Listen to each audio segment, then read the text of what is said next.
শুনেন, আমি আপনাকে 1,000 টাকা না, আমি আপনাকে 10,000 টাকা দেব, কিন্তু শর্ত একটাই।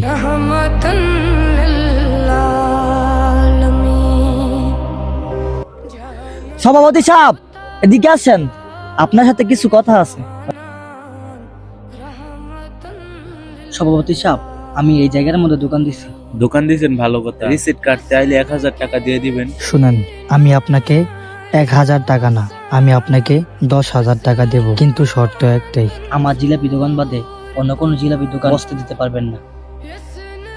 আপনি দাঁড়ান, আপনি আমাকে যেরকম লোভী ভাবতেছেন আমি কিন্তু সেরকম লোভী না। আপনি বান্দার হক নষ্ট করতেছেন, আর বান্দার হক নষ্ট করলে কিন্তু আল্লাহ মাফ করেন না।